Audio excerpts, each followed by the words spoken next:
Today we're going to talk about a medication that's in pretty much every home, but it's got a surprisingly dangerous secret. This is the story of acetaminophen, and what I'm calling the over-the-counter overdose. So, think about it for a second. You get a headache, a fever, some random ache. What's one of the very first things you reach for? For a ton of us, it's acetaminophen, right? You might know it as paracetamol or Tylenol. It's so incredibly common, but that familiarity, well, it hides a pretty serious risk.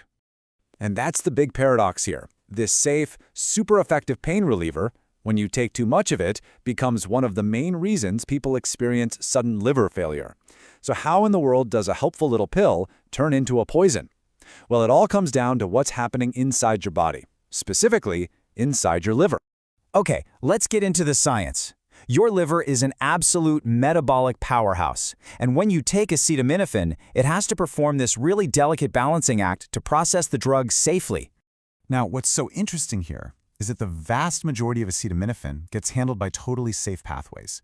You can see about half goes through something called glucuronidation, another 40% through sulfation.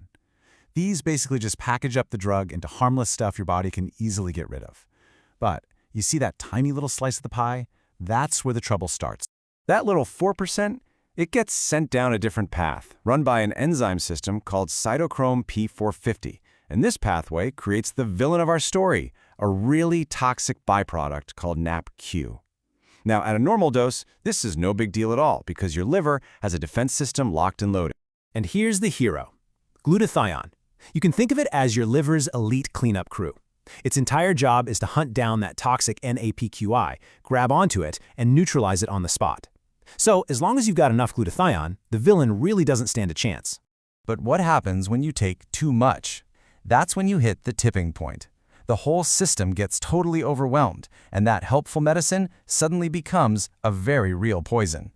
So here's what happens. An overdose just floods your system. Those main safe pathways, they just can't keep up. So more and more of the drug gets shoved down that dangerous P450 pathway, creating a massive amount of our villain, NAPQ. All of a sudden, your glutathione cleanup crew is completely outnumbered, and it runs out of supplies. And this diagram shows exactly what happens next. With no glutathione left to stop it, NAPQ is free to just go on a rampage. It attacks the liver cells directly, causing catastrophic damage to the mitochondria, the cell's power plants, and even the DNA inside. This leads to massive cell death, and that's what we call acute liver failure. So, when someone shows up in the ER and doctors suspect an overdose, they need to figure out the danger level fast. And their key tool is this, the Rumack-Matthew nomogram. It's this specialized chart that's honestly been saving lives for decades. And the process is pretty straightforward. First, you get the story. When did they take the pills? How many? Second, you draw blood, but you have to wait at least 4 hours to get an accurate reading. And third, you plot that blood level against the time on the nomogram. If that point lands above the treatment line, the risk for serious liver damage is high and you have to act immediately. But this tool isn't perfect. It was really designed for one single big overdose of the regular, immediate release pills. It's not as reliable for things like extended release versions, IV overdoses, or those tricky cases where someone has been taking a little too much over several days. But here's the good news. Even when that nomogram is screaming high risk, there is an incredibly effective hero waiting in the wings.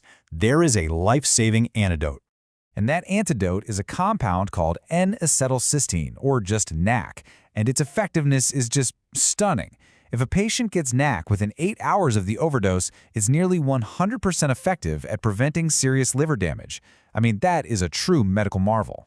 So how does this stuff work? Well, remember our hero, glutathione, the cleanup crew? NAC is basically the emergency cavalry that comes riding to the rescue. It works in two awesome ways. First, it gives your liver the raw materials it needs to quickly rebuild its own glutathione supply.